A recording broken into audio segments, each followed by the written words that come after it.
words of John J. Pershing, General of the Army, "Time will not dim the glory of the deeds," sets the tone for this presentation.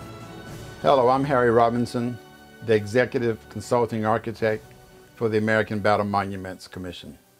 It is a pleasure to be with you here today.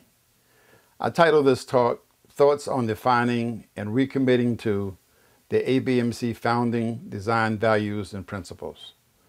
I say recommitting to because the ABMC, in its charter and in its understanding of its purpose, has always sought design excellence.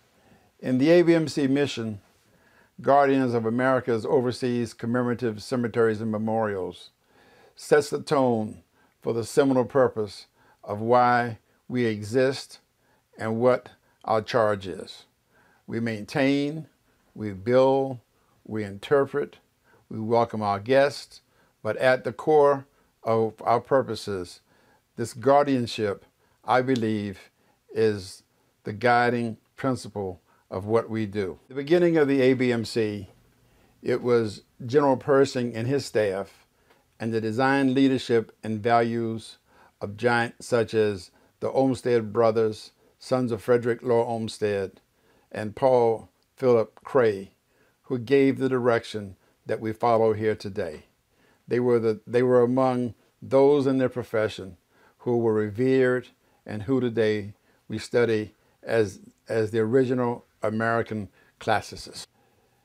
In 1910, the President of our nation signed into law legislation that established the U.S. Commission of Fine Arts. In 1923, with the establishment of the American Battle Monuments Commission, the Commission of Fine Arts had design review authority over our agency. From the very beginning, the Commission of Fine Arts has been a value-added partner in our design process. The likes of Cass Gilbert, Charles Moore, Charles McKim, Daniel Burnham, and Daniel Chester French are among the giants who serve, along with the Commission of Fine Arts. The ABMC moved forward to place us where we are here today. Among the design values under which the ABMC operates is that the cemeteries and memorials are the vessels of history and also exist to broaden the concept of service and inspire our visitors to do more. They are powerful places of civic reflection that deserve respect for their designs as equal to the sacred respect for those interred there. The designers wanted visitors to come away not only with the memories of those who gave their lives in the defense of freedom and the dedication involved in that selfless act, but also to introduce them to a broader notion of serving your country, your community, and your fellow individuals. To elicit a sense of civic duty and pride. Memory is how we learn to live. Implicit in the designs is the notion of reflecting the American character, the internal compass that defines a people. As a basic premise under what we will call design organization, the cemeteries and memorials are completed works of civic art. They are organized with all the classic elements of urban design: long view sheds, vistas, defined pedestrian paths, access that terminate in buildings and places, allays of trees that give direction and frame places, and major and minor nodes, destinations within the whole composition. An early photograph of Meuse Argonne Cemetery in France shows an immature image of a great vision set forth by landscape architects and architects. Those of you who have seen this property know that today it is a verdant place of sacred meditation. That same view today shows the pleached linden trees framing pedestrian pathways and the cemetery lots, full grass, mature trees in the foreground, and a fully operative pool at the midpoint of the mall.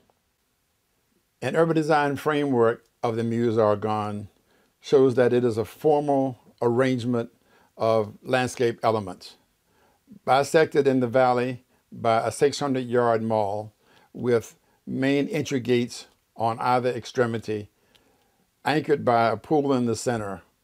This major urban design element connects the visitor center on one hill and the chapel and the memorial on the other hill.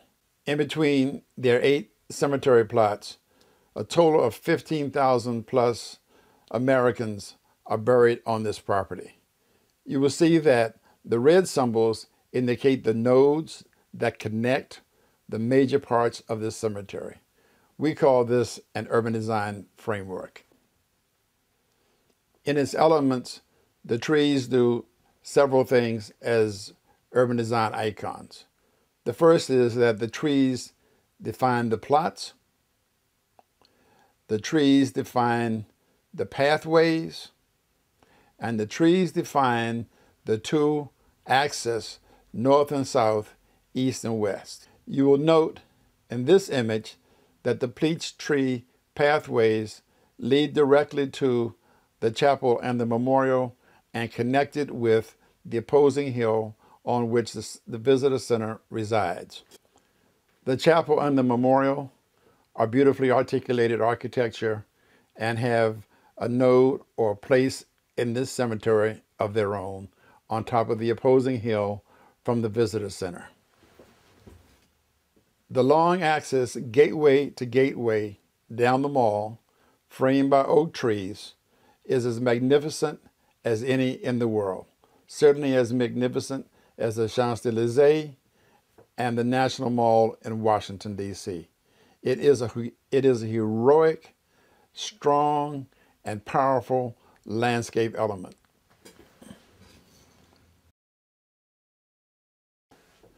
At the mid-axis, looking over the pool, one can now begin to understand the place of the iconic gateway entrances.